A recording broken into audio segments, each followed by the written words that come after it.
Hey guys, thanks for joining me. Today we're talking about God with us. There's been times in my life when I feared what people could do to me. When I was in the Army, my first deployment was Iraq, and I had to ride on a plane separate from the rest of my platoon on escort duty. When we got to our final destination, I had to ride in a ground convoy for the final leg. I was in the middle of the night, and I didn't know any of the soldiers in the convoy that was with me, and worse yet, they wanted me to ride with the detainees. These were Iraqi terrorists captured by American forces, willing and able to kill Americans like me. They're now zip-cuffed with sacks over their head, but they're desperate. I was outnumbered 6-1, and I asked the sergeant, well, what if they get loose? He looked at me and he paused, and he said, well, that's why you have a gun. I felt completely and utterly alone. Worse yet, to be in the presence of my enemy was scary.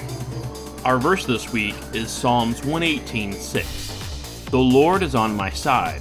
I will not fear. What can man do unto me? There are three parts of this verse that I'd like to look at.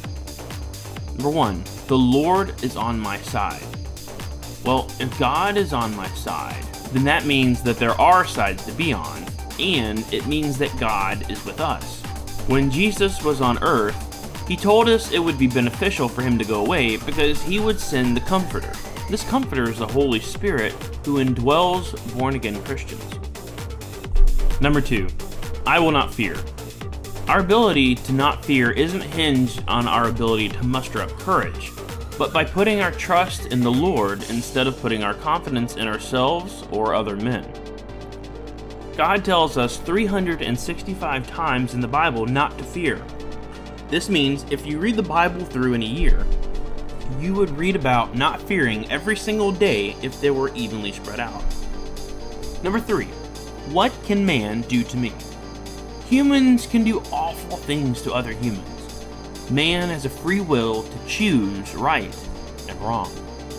But man can only destroy the body.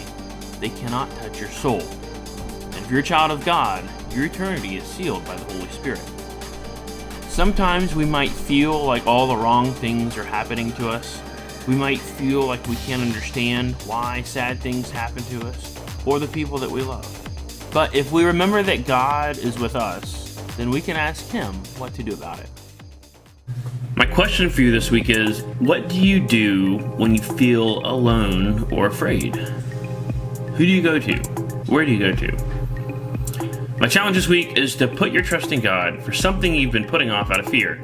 Maybe it's standing up for something that you believe in, or doing what's right even if you know it'll cost you in some way, or maybe it's inviting a friend or neighbor to church. Whatever it is, do it with your trust in God for the outcome, and do it for his glory.